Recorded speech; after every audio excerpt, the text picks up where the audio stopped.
저는 아무리 생각해도 이 자리에 앉아있는 여러분들이 복 있는 사람이라고 생각이 되어져요. 여러분들은 뭐 놀 줄 모르고, 여러분들은 쉴 줄 모르고, 여러분들은 뭐 다른 거 할 줄 모르겠습니까? 그렇죠? 근데 그 모든 것들을 이겨내고 이 자리를 향해서 달려나왔으니, 그러면 앞에 있는 목사에게도 이런 마음을 주시는데, 하나님께서는 믿음으로 달려나온, 다 믿음으로 달려나왔다고 믿어요. 근데 하나님은 중심 보시니까 여러분의 중심이 지금도 하나님을 향해 있으면, 사람에게 향해 있지 아니하고 하나님을 향해 있으면, 주님은 약속하신 말씀대로 나를 간절히 찾는 자가 나를 만나게 될 거야, 이 말씀을 이루실 말씀이 하나님인 줄 믿습니다. 지난 토요기도 시간에 이어서 두 번째, 변화. 여러분은 이 단어에 어떤 감정을 느끼실까요? 변화. 기대감보다는 좀 부담감? 어떨까요? 설렘보다는 좀 피로감? 그동안 변화되어 보려고 참 무던히도 노력해 봤잖아요. 근데 이게 잘 안 되니까 피로감도 좀 있지 않습니까? 우리는 매년 사실은 새해 계획을 세웁니다. 그렇죠? 올해도 세웠을 거예요. 근데 또다시 실패를 반복합니다. 그래서 변화는 정말 이렇게 힘들고 우리를 지치게 만드는 걸까? 좀 이런 생각이 들 때도 있어요. 그러니까 오늘은 변화의 진짜 원리, 성경이 말하는 아주 자연스러운 그 변화되어져 가는 과정을 함께 나누게 될 거예요. 아주 현실적이고, 오늘 나누는 말씀은 그리고 또 놀랍도록 아주 단순합니다. 우리의 인생을 완전히 어찌 보면 뒤집을 수 있는 그런 씨앗을 심어보는 시간 될 수 있기를 축복합니다. 그러고 보니까 처음 본 분이 계시네. 그래도 저희 교회는 인사는 해줘야 되잖아요. 제가 궁금한 걸 못 참아서. 박순효 권사님 옆에 계신 분이 천안 이모, 큰언니, 제일 큰언니, 저 둘째 언니, 우리 박순열 권사님 언니가 천안서 지금 방문하셨네요. 우리 주안에서 환영합니다.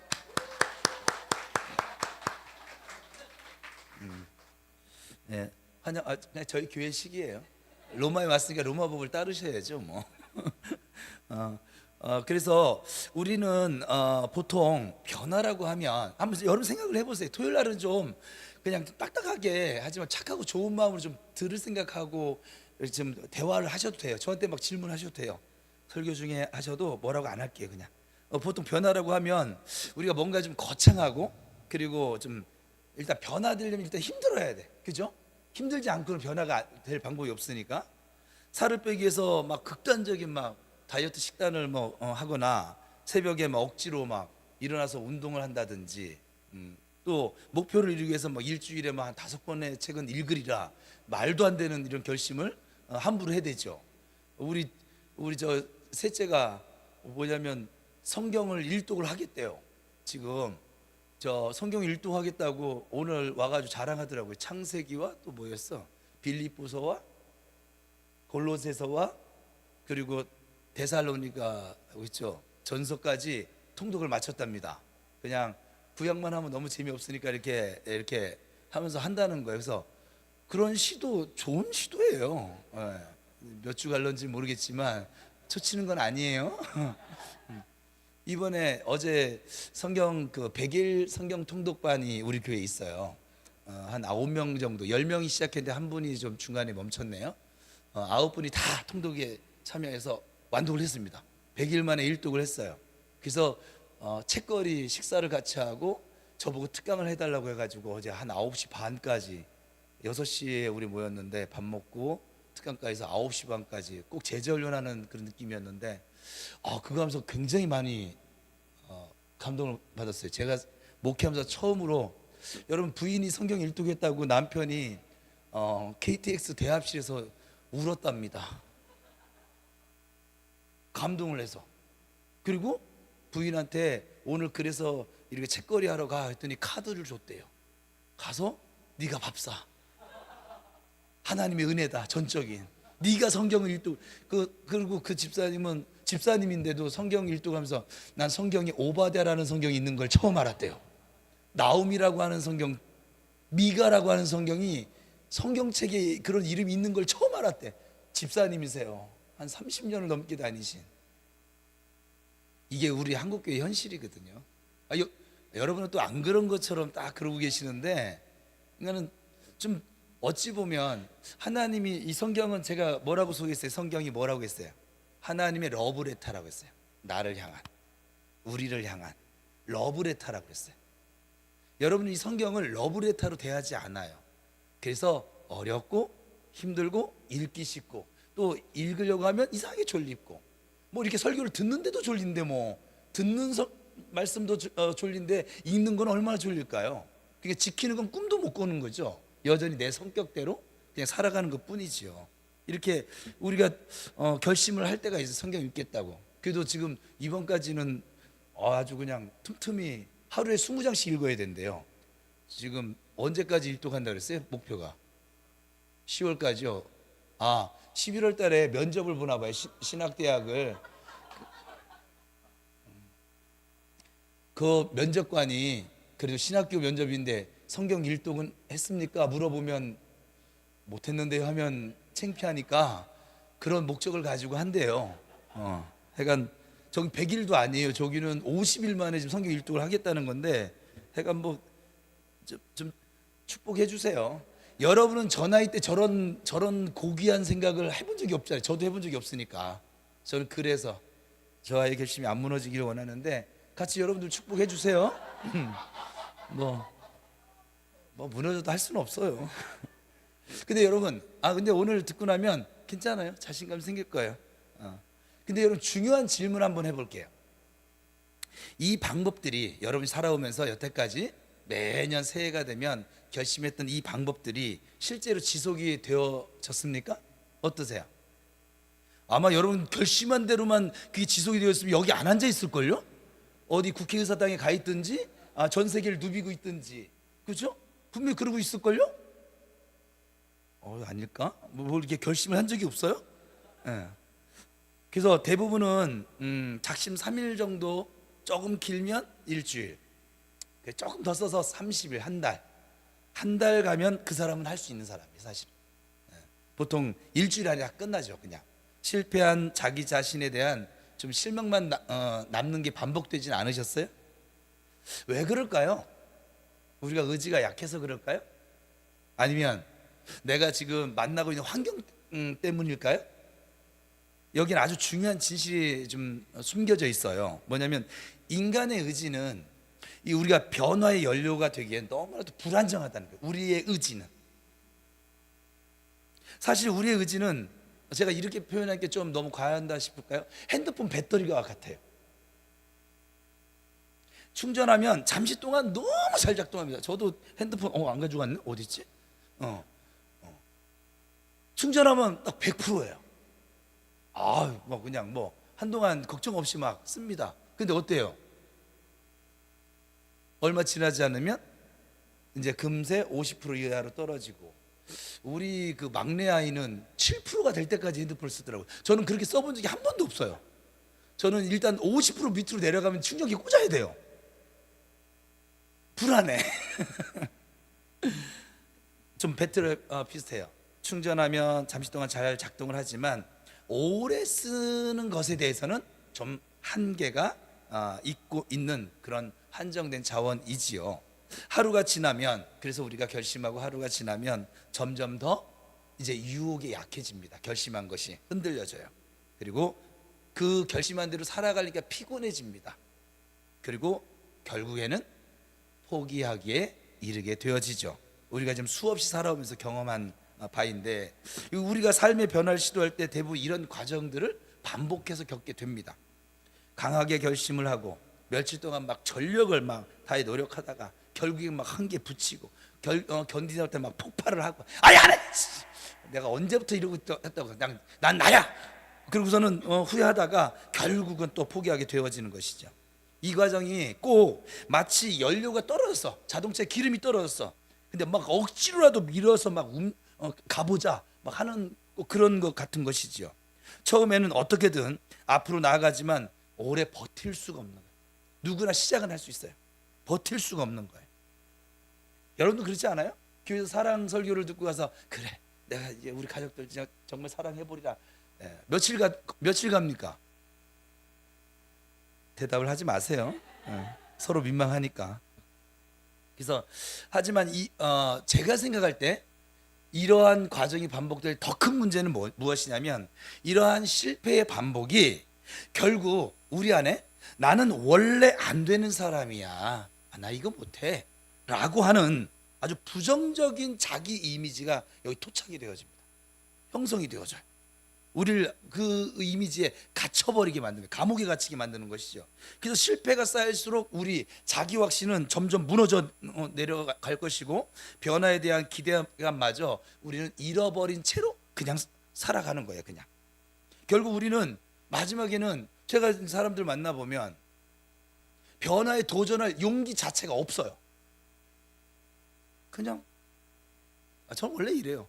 제가 원래란 단어를 그래서 아주 싫어하잖아요. 대부분 다 그렇게 얘기합니다. 대부분 10명 만나면 9.5명. 여기도 지금 여러분 우리 교회 만나기 전에 그렇게 살아오셨어요. 사실은 제가 처음 만난 여러분들의 그 말본새들은 전부 다 그러셨어요. 그냥 도전할 용기조차가 없는 거죠. 그리고 어느 순간 아예 이제 도전할 용기가 없어지니까 어때요? 말씀을 들어서 해봐야겠는데 시작을 해요? 못해요? 못해요. 왜요? 나 이거 지난번에도 기도했는데 안 됐어. 이 실패감 때문에 도저히 안 되네. 나는 그냥 이 부분은 안 돼. 이게 이 사상이 어디까지 가냐면 여러분 못 먹는 음식은 평생 못 먹잖아요. 그죠? 못하는 건 평생 못하잖아요. 시도를 못 해보잖아요. 아예. 그렇지 않아요? 안 그럴까요? 저는 막 무언가 도전해보는 걸 참 좋아라 해요. 예수 믿기 전에는 그러지 않았었는데 예수 믿고 나서 보니까 그냥 목사님들이 제가 전도사 시절에 내가 한 번도 해보지 않은 일을 자꾸 시키세요. 그럼 가르쳐 주든가 어떻게 하라고. 가르쳐 주지도 않고 네가 알아서 해간 인터넷 뒤지는 동기들한테 수소문을 하든지 예를 들면 한소망교회에서 했던 알파 수양회를 준비하라는 거예요. 그 세미나는 담임 목사님 다녀오셨어요. 다녀와가지고 나보고 준비를 하래. 자료도 당신이 가지고 있어. 자료도 안 주고. 그래서 처음 들었을 때요. 그게 뭔데요? 그랬더니 동기들한테 전화를 하든지 인터넷 뒤지든지 아니 한소망교회를 갔다 오든지. 그리고 그 다음 주부터 시작을 했어요. 일주일 동안 제가 뭐 얼마나 골몰 쌌는지 모르겠어요. 그냥 그렇게 해버렸더니 또 근데요 또 도전해보면 안 되는 게 또 있더라고요. 제가 알파 이 수양회를 3기 4기까지 직접 앞에서 총 진행을 했었거든요. 세미나 누가 다녀오셨다고? 담임 목사님이. 다녀오지 않은 부목사가 그걸 하고 있는 거죠. 저는 이게 여러분 시도해보면 또 안 되는 게 없어요. 여러분 음식 한번 떠올려보세요. 못 먹는 음식. 그거 먹으면 죽을까요? 안 죽을까요? 네. 안 죽거든요. 근데 못 먹어요. 왜냐하면 시도를 못 해보기 때문에. 자전거 처음에 배우려고 하다 저는 어렸을 때 그 기억이 제일 많이 나는데 친구들 중에 자전거를 못하는 놈이 꼭 있어요. 그 놈은 왜냐면 처음에 자전거를 타는데 하다가 넘어졌어. 무릎이 좀 까졌어. 아주 살짝 까졌어요. 막 피 철철 안 나요. 자전거 다 넘어져서 막 달려가다가 그 깍갱이로 예전에는 지금은 그렇게 안 배우죠. 예전에는 맨 처음에 깍갱이로 하다가 요 가위 이렇게 사이에 넣어가지고 이렇게 하다가 그러다가 이제 안장에 타고 이렇게 가거든요. 자전거 배우는 이 단계가. 근데 이거 하다가 넘어지면은 크게 안 다쳐요. 빨리 달리지 못하기 때문에. 그런데 넘어져서 피를 보았어. 빨간색을 봤어. 그 사람은 이제 페달을 못 밟는 거예요. 그 사람은 지금도 자전거 페달을 못 밟아요. 50이 넘었는데도. 아주 신기한 일인 거죠. 근데 모든 사람이 한 번씩 넘어져요. 자전거에 보면서 안 넘어질 사람이 어디 있어요. 넘어졌는데 그거 두려워하지 않고 계속 탔던 사람은 지금 사람도 태우고 다니죠. 그렇지 않습니까? 그리고 일단은 너무 여러분 자전거 얘기인데 이렇게 심각할까? 예. 여러분 모두는 운전할 수 있어요. 왜 그런지 아세요? 이육 집사님이 운전을 하고 다니세요 지금. 다 운전할 수 있어요. 그래서 우리 집사람한테 용기를 가져라. 우리 김은아 사모님도 지금 이제 기능 시험까지 합격했답니다. 이제 주행만 합격하면 이제 저분 차를 사드려야 되는데, 그러니까 다 우리가 시도를 안 해서 그렇지 할 수 있어요. 어떤 일을 맞닥뜨렸을 때 하나님께 도와주세요. 그리고 지혜를 구하고 하잖아요. 또 안 되면 하나님은 우리에게 한번 해봐. 정 목사 이거 한번 해봐. 이러면요, 그걸 할 수 있는 사람도 붙여주고, 그리고 아이디어도 떠오르게 해주시고, 내가 그 아이디어가 없으면, 그 지식이 없으면 그 지식을 가진 그 사람을 만나게 해주시고, 그래서 하나님 하게 하시더라고요. 근데 우리는 시도 자체를 아예 막죠. 그다음 여기서 우리는 중요한 질문을 하나 던져봐야 돼요. 진짜 변화는 좀 우리가 이렇게 막 의지를 가지고 열심히 해야지만 가능할까?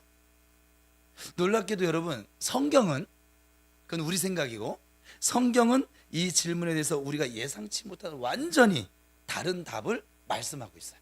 이 변화에 대해서 의지를 쥐어짜야 너희들이 변화할 수 있어, 이렇게 말하지 않습니다. 오히려 자연스럽게 너희들은 얼마든지 변화될 수 있어 라고 말씀합니다. 성경에서 말하는 의는 우리가 생각하는 흔한 그 방식과 완전히 좀 반대되는 개념을 가지고 있는 것이죠. 그래서 오늘은 이 성경이 말하는 이 변화의 원리 두 번째 시간, 지난 시간에 이어서 가질 것이고 함께 나눌 것인데, 성경은 우리 삶의 변화를 씨앗에 비유합니다. 아주 쉬워요. 단순한 표현 같지만 그 안에는 아주 깊은 의미가 담겨져 있습니다. 더 놀라운 것은 이 씨앗의 원리가 우리 주변에 자연 그 세계에도 똑같이 적용된다는 사실이에요. 하나님은 우리에게 이 자연을 줬잖아요. 제가 동물의 세계, 동물농장 이런 거 다큐멘터리 이런 걸 좋아하거든요. 그걸 보고 있으면요, 하나님의 세계가 보여요. 하나님의 마음이 보여요. 그리고 우리 인간론이 보여요. 그래서 좋아하는 거예요. 본 거 또 보고, 본 거 또. 우리 집사람은 하여간, 저는 한번 꽂힌 거를 계속 보거든요. 야인시대라는 프로그램, 그게 124회인가? 엄청 길거든요. 지금도 TV에서 이게 몇 년 전 건데 지금도 재방송을 해줘요. 근데 이게 하다가 집에서 이제 쉬다가 TV를 틀었는데 그게 나오잖아요. 그러면은 봅니다. 봤던 거 또 보고, 봤던 거 또 보고, 봤던 거 또 보고, 봤던 거 또 보고. 동물농장도 봤던 거예요. 또 봐요. 처음 보는 것처럼. 또 보고, 또 보고, 또 보고, 또 보고. 예전에 고등학교 때구나. 제가 아주 깊이 빠졌던 게 영웅문이라고 하는 중국 무협지였는데, 그게 이렇게 두꺼운 책으로 총 18권이에요. 3부, 1부에 6권씩. 글씨 작아요.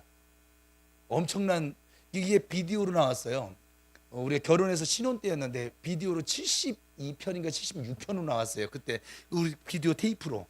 그걸 전부 다 빌려가지고, 저 그때 일할 때인데 밤새 그거 보고, 이제 저는 잠은 정말 강해가지고 잠 안 자고 가서 이제 막 일하고, 막 일도 막 생수통 막 들고 막 날르고 뛰어다니고 5층 올라가고 내려가고 막 이렇게 할 때였는데, 그렇게 하고 와가지고 또 잠깐 쉬는 시간이 또 이어서 틀어서 보고,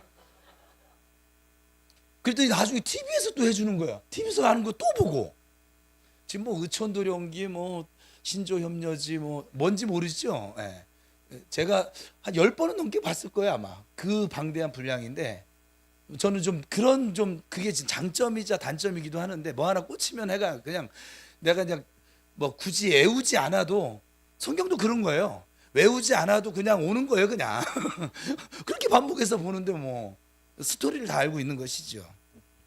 그래서 이 자연 세계에 똑같이 적용되어지는데, 오늘 본문 베드로전서 1장 23절 같이 읽어볼까요? 시작.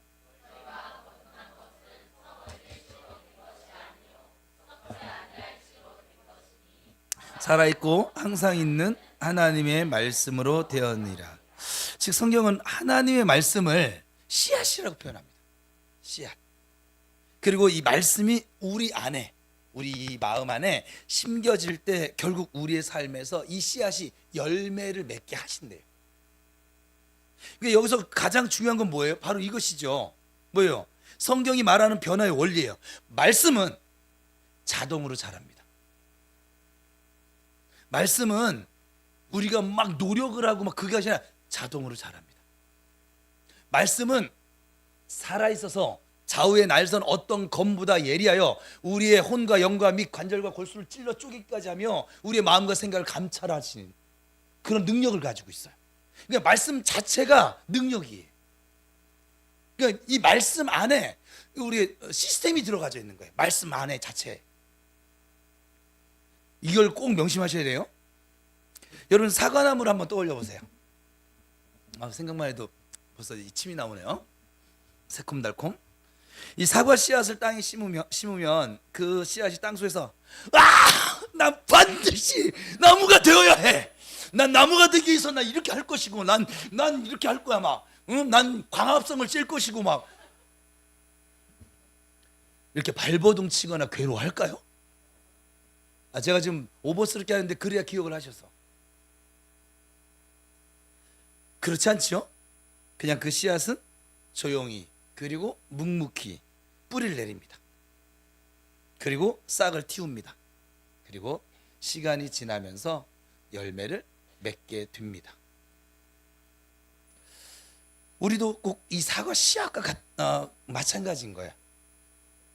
하나님의 말씀이 우리 마음 안에 심겨지고 우리가 그 말씀 안에 거하는 삶을 살게 되어질 때, 즉 계속해서 말씀을 묵상을 하고 마음에 붙잡고 실제로 실천하는 순종하는 삶을 살게 되어지면 고통스럽게 우리가 애쓰지 않아도 자연스럽게 우리의 삶의 변화가 일어나게 되어져 있습니다. 이 과정은 아주 즉각적인 자극으로서 일회성이 아니에요. 지속적으로 쌓이는 아주 누적에 기초한 그런 방식인 거예요. 그 변화는 아주 더디게 느껴질 수 있습니다. 그렇지만 그만큼 강력하고 무엇보다 오래 지속될 수 있습니다. 왜냐하면 이것은 내가 억지로 힘을 막 다해서 밀어붙이는 변화가 아니라 말씀 자체가 가진 그 생명력, 스스로 자라나는 그 시스템에 따라서 이루어져 가는 변화이기 때문에 그래요. 사람은 단순히 그냥 자고 일어나며 살아가는 거예요. 밤이 되면 자고 아침 되면 일어나서 생활하다가 또 밤이 되면 자고, 이걸 평생 반복하는 거예요. 그렇지 않습니까? 권사님 어때요? 임 권사님? 평생 이거 반복하셨잖아요. 뭐 다른 거 하셨어요? 네. 자고 일어난 것이죠 막. 그런데 특별히 무언가를 억지로 노력하지 않더라도 그냥 엄마 밥 대서 밥 차려주면 밥 먹고, 그죠? 그렇게 했더니 벌써 이모가 왔으니까 특별히 수환이가 이렇게 컸어요. 막 박군사님이 이거를 그냥 대통령 만들어야지 막 이렇게 하지 않았어요. 때 돼서 그냥 밥 주고 다녀왔냐? 또 어렸을 때는 되게 까불어가지고선 우리 꼭 은열이 같았었나 봐요. 예. 도서관에 책 읽는 거 그런 노력을 좀 하긴 하셨어요. 여러분도 마찬가지예요. 여러분이 무언가 대단한 무언가를 해서 지금 여기 이렇게 자라난 것이 아니잖아요. 어느 날 보니까 저는 아이들 넷을 키우면서 보니까는 요번에 요 아이 어렸을 때 사진을 본 거예요. 정말 어렸을 때 일산에 있을 때. 우리 장 목사님은 기억하려나 모르겠네. 진짜 귀여웠는데, 그죠? 지금도 귀여워요. 이뻤는데, 근데 그 사진을 저한테 들고 와가지고 보여주는 거예요. 뭘 정리하다 봤는지. 그거 보니까 나도 모르게 또 웃음이 나고.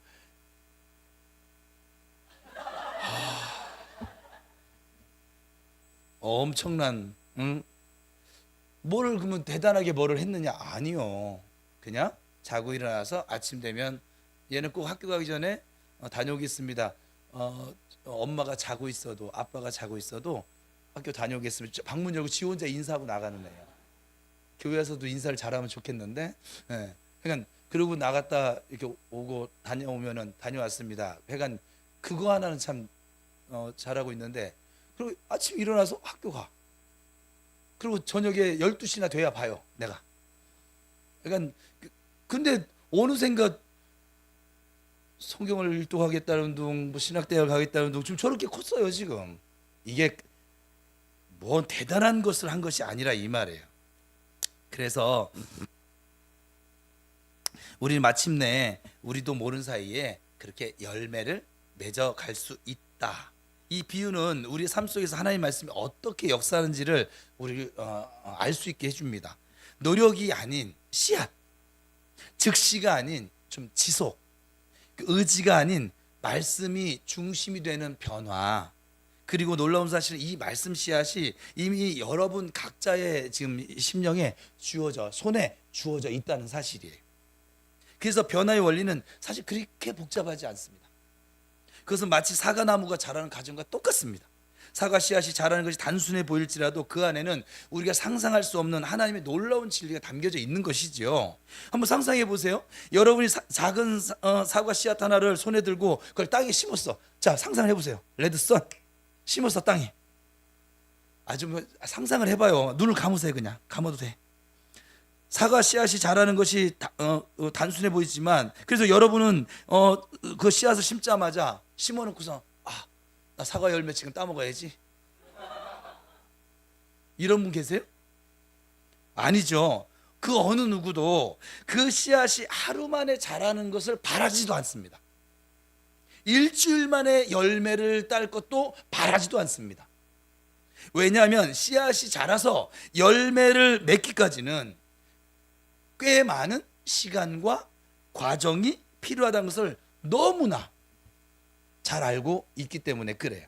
그런데 아이러니하게도 우리의 삶의 변화에 있어서는 이런 상식적인 믿음을 자꾸 잊어버리는 것이죠. 여러분, 잊어버리고 사는 거예요. 우리는 종종 이런 기대를 가지고 있어요. 저는 이게 좀 제일 웃긴데, 뭐냐면 기도를 했어요. 오늘도 기도했어. 말씀 듣고 소망이 생겨져가지고 기도를 했어. 기도를 드린 다음 날에 기적 같은 변화가, 역사가 주일 아침에, 내일 아침에 바로 일어나길 바라는 것이죠. 오늘 기도 한 번 했어. 또 말씀 한 구절을 읽었어. 읽은 뒤에는 당장 나의 삶이 완전히 막 뒤바뀐 말씀의 놀라운 역사가 그냥 나타나길 기대하죠. 요번에 성경 일도 가신 분들은 내 생에 처음 일도 가신 분이 두 분이 계셨었거든요. 이 자리도 한 분 계시네. 그래서 매우 축하해 줬어요. 엄청나게 축하해 줬어요. 일독이 백독 되는 거니까. 일독이 없으면 백독이 될 수가 없으니까. 그렇죠? 시작이 없으면 결과가 없어요. 시도가 없으면 변화가 없다니까요. 근데 그렇게 일독 해놓고선 이제 성경 박사 된 거 마냥 나 이제 미가도 알아. 성경에 나움도 있더라. 웃기지 않습니까?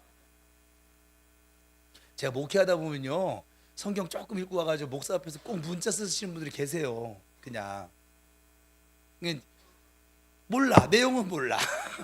근데 저는 이제 좋게 봐요. 읽었잖아. 안 읽은 사람보다 낫잖아. 밥을 먹었는데, 그죠? 그래서 그러다가 원하는 결과가 나타나지 않으면 어때요? 여러분은 실망을 하게 됩니다. 그리고 더 나아가서 이제 기도하는 것을 포기해 버리기도 하고 성경 읽는 것을 멈추기도 합니다. 그래요, 안 그래요? 이것이 반복 아니었습니까? 여기서 꼭 기억해야 할 중요한 진리가 하나 있어요. 바로 이것입니다. 말씀의 작동 원리는 씨앗과 동일하다는 것. 마가복음 4장에서 예수님이 이렇게 말씀하셨어요. 같이 한번 읽어볼까요? 시작.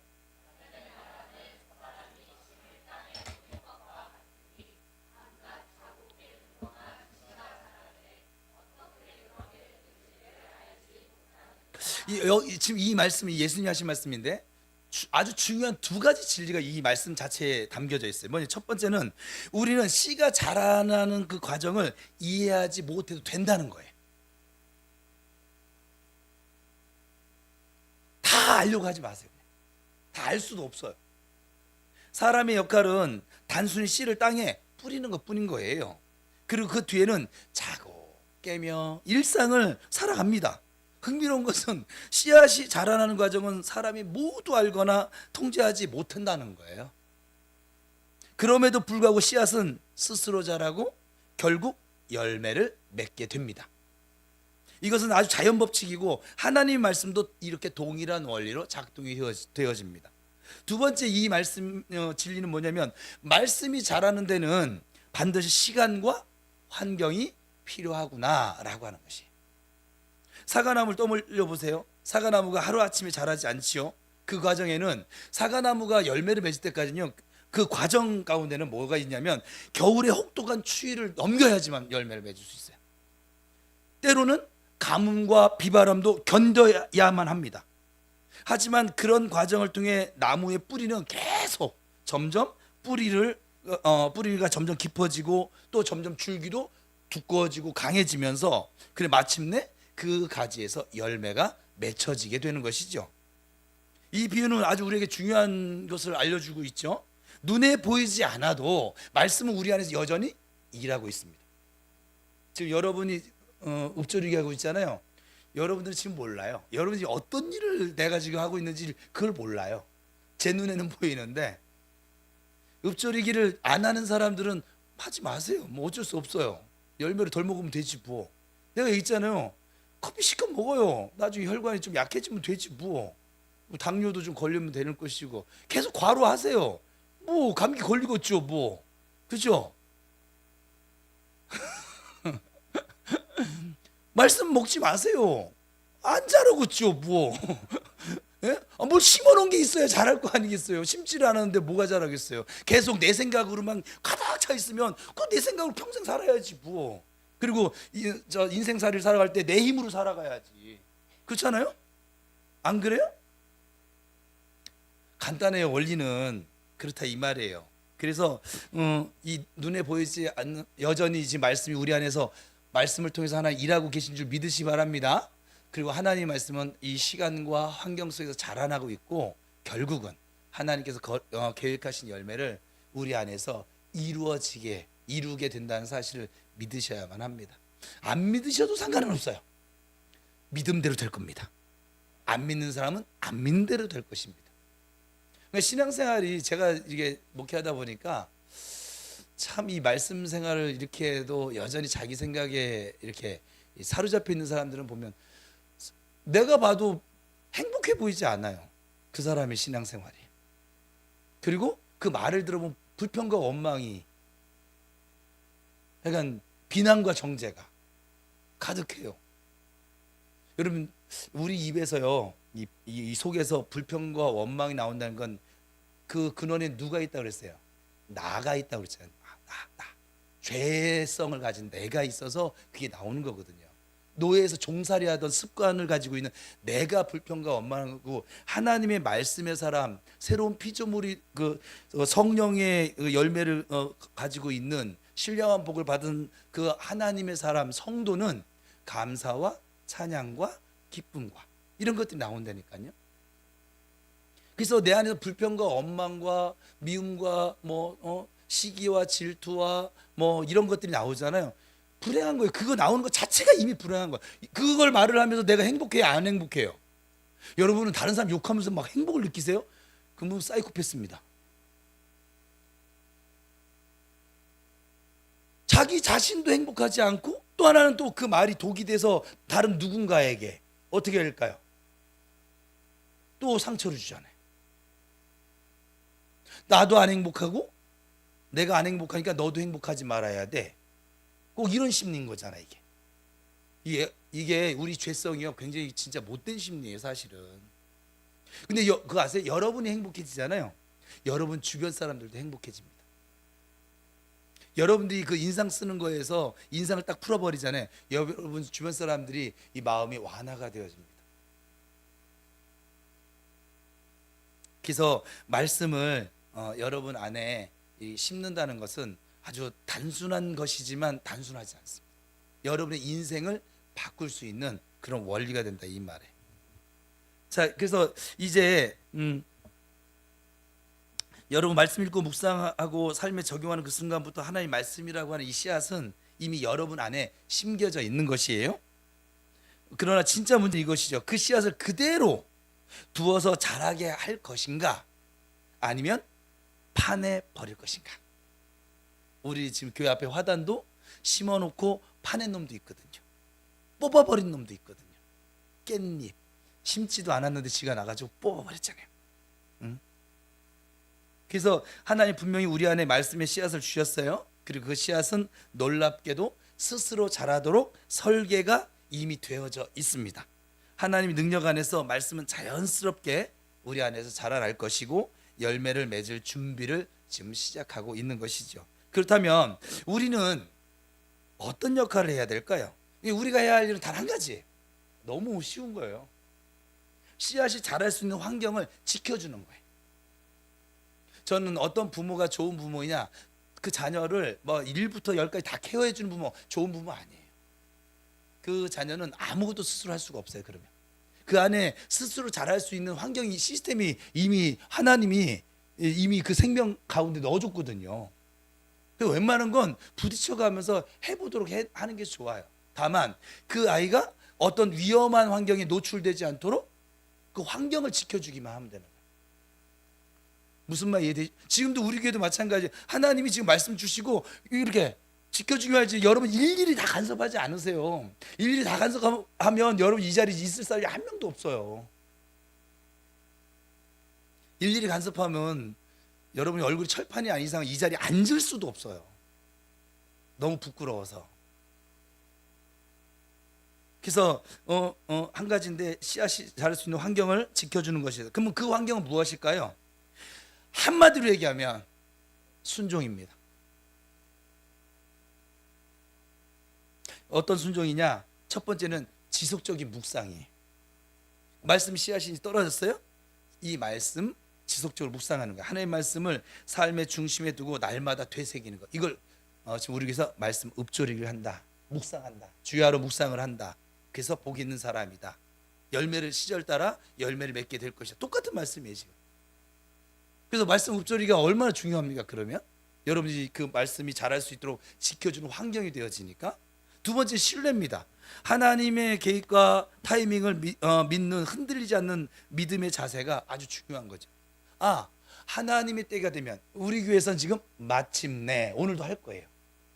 마침내 하나님은 나를 믿음과 소망과 사랑의 사람으로 세우실 것이다. 축복과 형통의 사람으로 세우실 것이다. 말씀과 기도의 사람으로 세우실 것이다. 사명자로 세우실 것이다. 주님과 동행하는 임마누엘의 성도로 세우실 것이다. 그 마침내 하나님의 타이밍을 좀 기다려줄 줄 알아야 돼. 우리 1층에도 제가 그래서 붙여놨잖아요. 칠판에다가 하나님이 나를 위하여 일하실 수 있는 시간을 좀 내어드리자. 세 번째는 성령님의 인도입니다. 우리 교회 표어입니다. 올해 제가 오늘 김영훈 성도네 그 병원에 신방을 가면서 차에서 갑자기 하나님 그런 마음 주셔서, 부활 마음 주셔서, 아버지 이 부평 우리 교회는 주님이 주신 말씀처럼 성령의 인도를 따라 지금 잘 가고 있어요? 잘 가고 있어. 잘 가고 있대요. 여러분들 이분들은 뭘 해야 기쁠까? 잘 못 가고 있대요. 잘 가고 있다고 합니다. 그러니까 자신의 의지가 아닌 성령님께 의뢰를 하고 그분의 인도에 따라 살아가는 삶을 우리가 자꾸 추구하셔야만 합니다. 그것이 환경을 지켜주는 역할이 되어져요. 이 모든 것이 말씀의 씨앗이 자랄 수 있는 영적인 환경을 만들어주는 것이 됩니다. 이제 여러분께 질문을 드릴게요. 여러분은 씨앗을 심은 후에 인내하며 기다릴 준비가 되어져 있으세요? 아니면 매일 그 씨앗을 막 파내서 이게 자라나? 아이고, 다시 심자. 다음날 이거 자랐나? 이거 발화 언제 하지?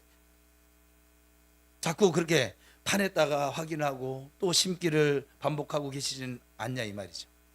삶의 변화는 사과나무가 자라는 과정과 같다고 말씀을 드렸어요. 겉으로 보이지 않아도 땅속 깊은 곳에서 묵묵히, 그리고 조용히, 그리고 꾸준하게 지금 자라나고 있음을 믿으시기 바랍니다. 하지만 한 가지는 분명하죠. 변화는 반드시 우리의 삶에 풍성한 열매로 돌아온다는 것. 그래서 여러분들은 마침내 인생을 만나게 될 것이라는 것. 그렇다면 왜 어떤 사람은 말씀을 듣고 변화가 되어지는데 다른 사람은 왜 같은 말씀을 듣거든요. 사실 여기 다른 말씀 듣지 않잖아요. 같은 말씀을 듣고도 왜 아무런 변화를 경험하지 못할까요? 저는 이것도 처음 신앙생활, 교회생활하면서 신기하게 보여졌던 부분이었거든요. 제가 너무 막 은혜를 받았어. 그래서 얘기를 나눠보면, 다른 청년들하고 얘기를 나눠보면 아니야. 왜 이게 다를까? 여러분 이걸 인정하셔야 돼요. 문제는 씨앗이 아니에요. 씨앗은 늘 동일한 말씀이에요. 문제는 씨앗이 뿌려지는 밭이에요. 즉 우리의 마음의 상태에 따라서 어떤 사람은 변화를 경험하게, 왜 여기 심었으니까. 어떤 사람은 심지를 못한 거예요. 예수님께서 씨 뿌린 자의 비유를 통해서 말씀의 씨앗이 떨어질 수 있는 네 가지 종류의 밭을 설명해 줬잖아요. 우리 너무 잘 알아요. 자, 간단하게 보면 첫 번째는 길가잖아요. 길가에 떨어진 말씀은 새들이 금방 와서 먹어버렸대. 이걸 우리 삶에 현실에 적용해 보면 말씀이 우리 마음에 들어왔어. 지금 여러분 뭐 듣고 있으니까 들어오겠지. 지금 딴 생각하는 사람 말고는. 그죠? 들어왔어. 들어왔는데 새들이 와서 금방 들어오자마자, 그럼에도 불구하고 이제 뉴스, 이 국제정세 이거 어떻게 될까? 저 트럼프 저 나쁜 놈 시키는 저거는 도대체 왜 전 세계를 이렇게 힘들게 만들까? 막 이런 걱정, 막 또 이렇게 말씀 들으면 진짜 말씀이 내 안에 잘하고 있을까 하는 뭐 걱정, 염려, 막 부정적인 말들이 그 즉시 그 말씀을 빼앗아 버려. 그러니까 심겨지지를 못하게 하는 거죠. 두 번째 돌짝밭이라고 했어요. 이 돌밭에 떨어진 사람은 기쁨으로 말씀을 받았어요. 지금 아멘 하면 맞아. 내가 그래서 이렇게 작심삼일을 썼지. 근데 소망이 생겼다. 말씀 심자. 막 이렇게 막 기쁨으로 말씀 받았는데 그게 뿌리를 내리지 못하는 거예요. 잠시 동안은 열정이 있는 것처럼 막 보여지면서, 그래서 막 읊조리기도 하고, 막 나 50일 안에 나 지금 나 성경 일독하리라, 막 이런 막 이게 막 오는 거죠. 주여 미치겠네, 뒤집어지겠네, 환장이나 나를 써주소서 하고, 막 내가 선교사가 되리라, 막 이러면서 막. 여러분 예수님께서 이런 거 한 번 안 해보셨어요? 저는 그래서 그 써주세요 해가지고 지금 목사가 된 거잖아요 지금. 저는 한번 결심하면 이제 해가 죽이 되든 밥이 되든 가니까. 그러니까 근데 어때요? 시험이나 어려움이 이게 다가오면 쉽게 넘어지고 말죠. 왜요? 감정적으로는 말씀을 받아들였지만 그 말씀이 내면 깊이 자리 잡지 못한 상태가 바로 돌밭이에요. 세 번째 가시밭이에요. 가시밭은 말씀이 자라긴 하지만 세상의 모든 염려와 또 돈, 이 지금 시대는 이제 돈인데, 맘몬인데, 이 맘몬, 이 재물에 대한 유혹이 말씀을 막아버리는 것이죠. 이건 아주 매우 위험하죠.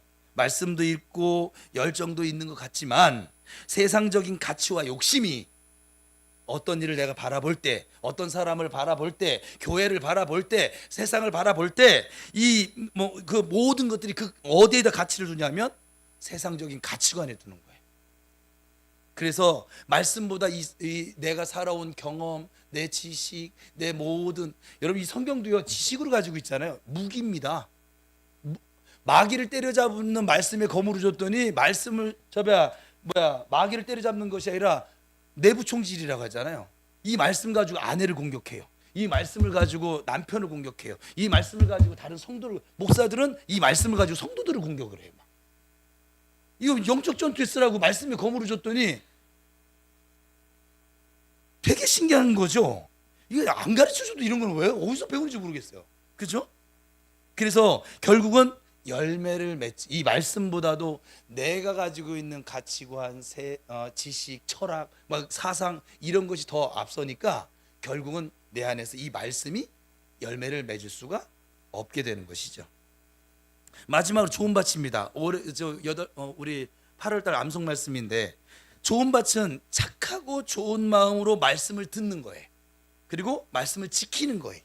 그리고 끝까지 인내해서 하나님의 타이밍을 기다리면서 열매를 결국은 맺는 상태가 바로 좋은 밭이거든요.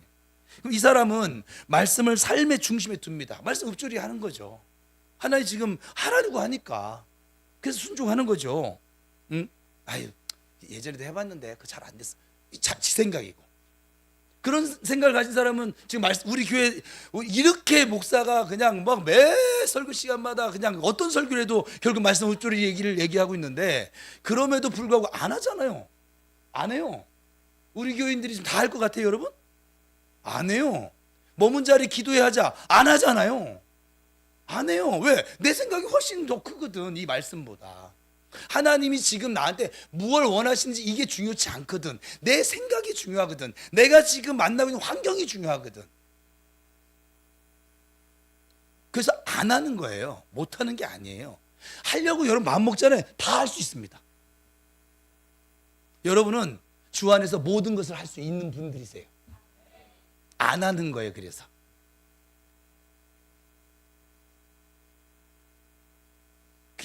그 말씀을 잡고 보호하고 꾸준히 실천하는, 순종하는 그런 마음의 상태를 가진 사람이 바로 좋은 밭이다.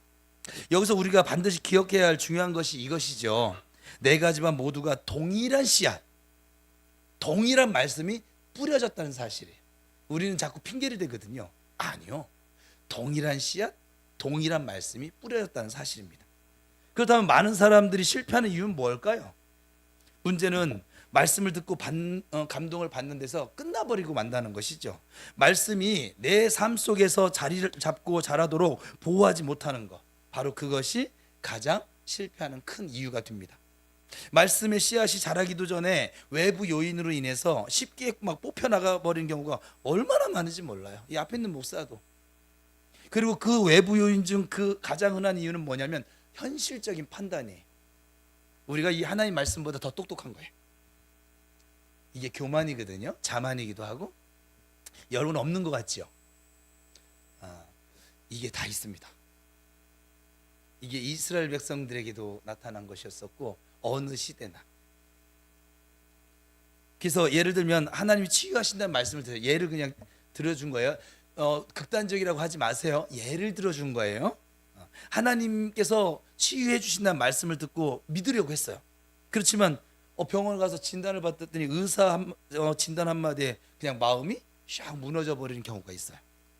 물론 저는 의사의 말을 무시하자는 것이 아니에요. 제가 병원을 잘 안 가서 그렇지 가잖아요. 의사가 시킨 대로 합니다. 전 그래서 효과를 좀 빨리 보는 편에 좀 속해요. 병원을 가지도 않지만 가잖아요. 의사가 저는 뭐랄까요? 음악에 대해서는 정간사가 말하는 대로 그냥 가요. 교회 운영이 아니고 음악에, 왜 나보다 음악을 더 전문가니까.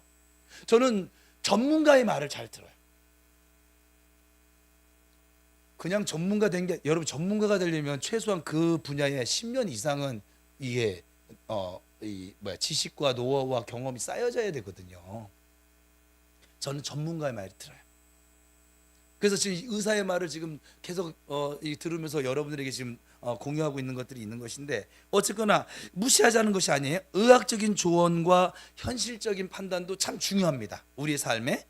하지만 하나님의 말씀보다 그 판단을 더 높은 우선순위에 두는 것은 결국은 뭐냐면 말씀의 씨앗을 뽑아버리는 행동과 별반 다르지 않습니다. 또 어떤 사람이 이렇게 말해요. 나는 현실주의자야. 말씀은 너무 이상적이라 사실은 우리의 삶에 실현 가능하지가 않아.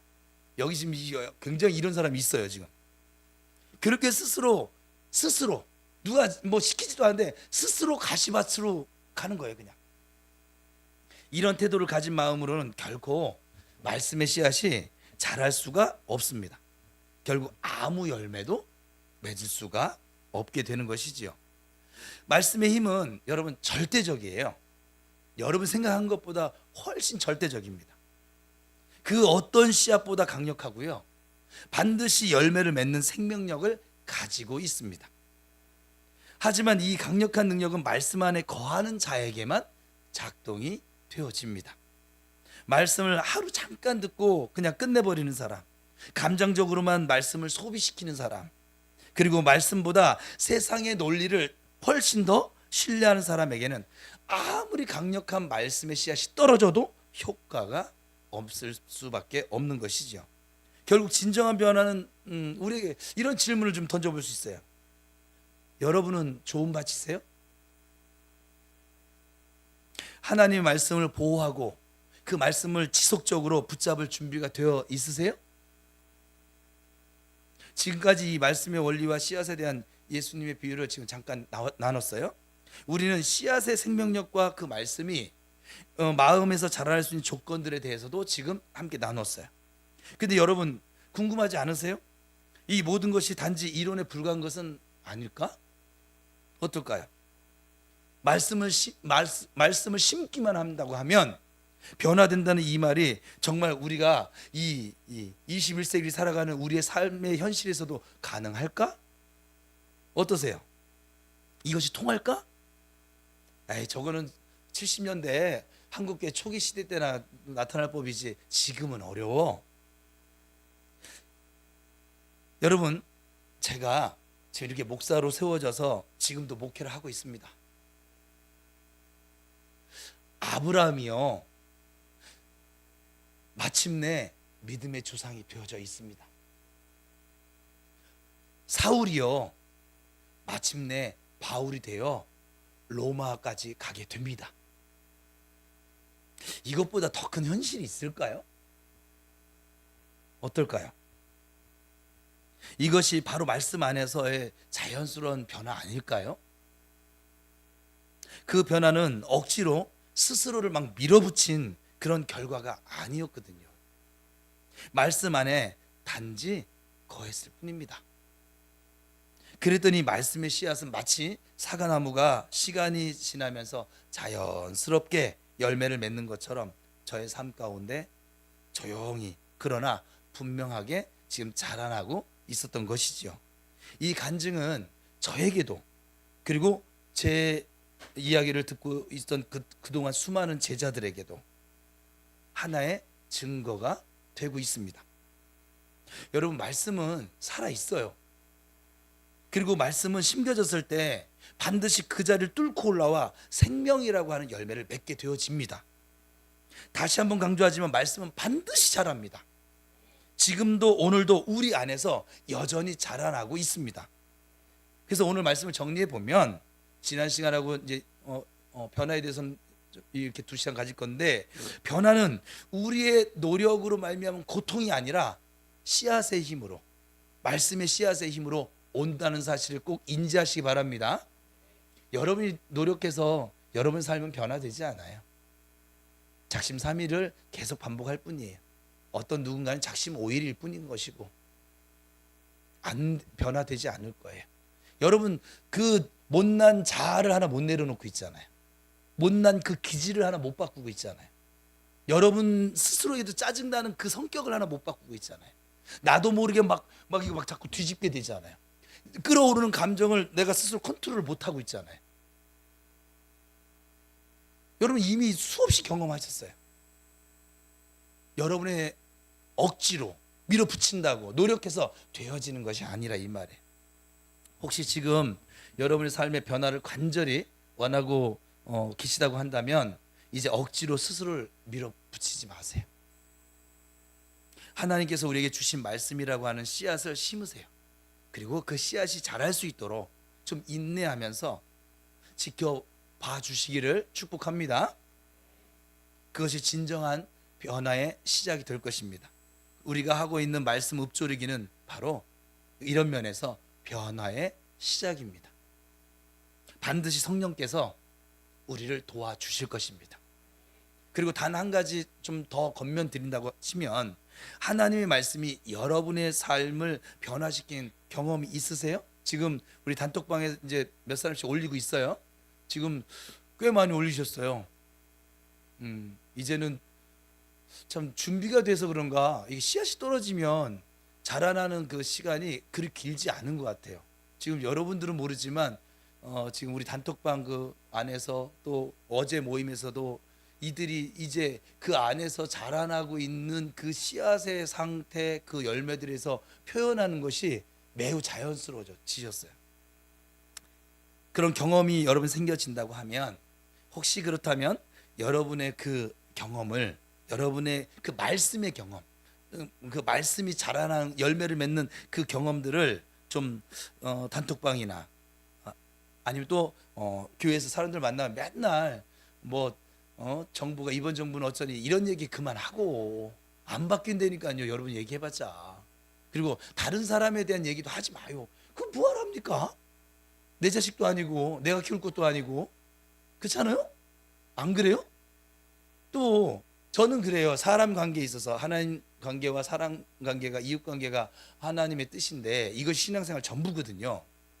근데 이웃과의 관계에서 다른 삶에 대해서 얘기하는 것은 뭘까요? 나는 그러면 잘 살까요? 나는 모든 사람들한테 마음에 드는 사람일까요? 어때요? 마태복음 황금률이 있어요. 7장에. 이건 여러분이 꼭 나중에 이제 암송시킬 건데, 남에게 대접을 받고자 하는 대로 뭐라고 하라고 했어요? 하나님은 남을 대접을 하라고. 여러분 꼭 그러시길 바랍니다. 여기 와서, 교회 와서 말씀의 씨앗을 심고 하세요. 오늘 어떤 말씀을 주실까? 하나님을 바라봄으로 교회로 오세요. 여긴 사람 만나는 곳이 아니에요. 우리가 사람을 만납니다. 사람을 만나는 건 뭐냐면 그 안에서 하나님의 사랑을 실천해 보는 곳이에요. 미움을 실천해 보는 현장이 아니에요. 여기는 사랑을 실천해 보고, 순종을 실천해 보고, 섬김을 실천해 보고, 화평을 실천해 보고, 하나됨을 실천해 보는 그런 자리인 거예요. 훈련소예요. 무슨 말 이해했어요? 훈련소에서 MVP는 뭐냐? 조교말 잘 듣는 사람이에요. 교회에서는 하나님 말씀 잘 듣는 사람, 이 사람이 MVP입니다. 저는 여러분 모두가 주 안에서 MVP로 살아가시길 축복합니다. 네. 뭐 제가 저렇게 오늘 이제 밝혀졌으니까 50일 안에 성경 일독을 하든 못하든 그게 뭔 상관인데? 제가 일독을 못한다고 내 인생에 뭐가 뭐 달라져요? 나 제 앱인데도 안 달라져요. 뭐 원래도 안 읽었는데 뭘? 내 읽을 수 있어요. 주님 의지하면서. 다른 사람이 뭘 하든 그게 뭔 의미 없어요. 내가 하나님 앞에 지금 행복한가? 주님 그랬잖아요. 항상 기뻐하라. 쉬지 말고 내가 지금 하나님께 기도하는 삶을 살고 있는가? 여러분 체크하셔야 돼요. 또 범사에 감사. 내가 지금 범사에 매사에 하나님께도 다른 사람들이 감사하며 살고 있는가? 이것이 누구의 뜻인데요? 봐요. 하나님 뜻과 전혀 상관없이 사는 거예요. 그냥 맨날 막 그냥. 그러니까 불행하죠. 웃을 수 없죠. 예? 머리 아프죠. 답답하죠. 몸은 점점 자꾸 아파오죠. 그죠? 그러지 마세요. 다른 사람 축복을 해주세요. 그가 축복을 했는데 축복받을 그릇이 안 되면 그 축복 나한테 온다니까. 아셨지요? 그래서 여러분 안에 교회 와서 말씀의 씨앗이 자랄 수 있도록 힘을 쓰시고, 또 여러분들이 그렇게 경험한 그것을 나누라고 하는 이유는 뭐냐면 교만해지라는 얘기예요. 그 간증은 또 다른 누군가에게, 또 어려움을 만난 성도들에게 하나님의 메시지가 돼서 커다란 힘과 소망을 가져다 주기도 합니다. 여러분들이 좀 그런 축복의 통로로 쓰임받고 세워져 갈 수 있기를 축복합니다.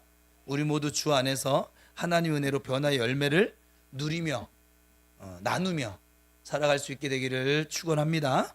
선포합시다. 시작. 나는 마침내 하나님의 사랑 가운데 믿음과 소망과 사랑의 사람으로 세워질 것입니다.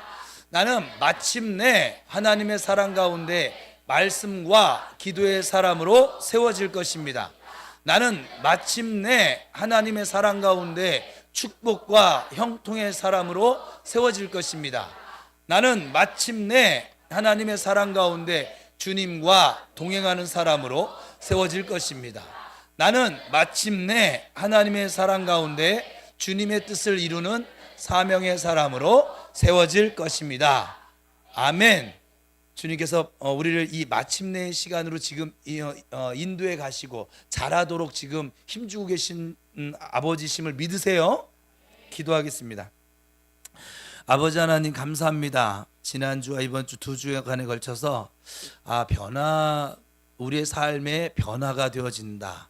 새로운 피조물로서 성도답게 살아간다. 이것은 나의 노력이 아니라 주님의 말씀의 능력으로 되어지는 것이구나. 다만 하나님의 말씀으로 되어지는 것을 믿고 순종하는 자에게는 이것이 나타날 것이고, 여전히 내 생각과 저 애굽의 종로로 타던 그 습관을 버리지 못하고 말씀 위에 그것을 두는 자들에게는 나타나지 않을 뿐이구나 깨닫게 되어졌습니다.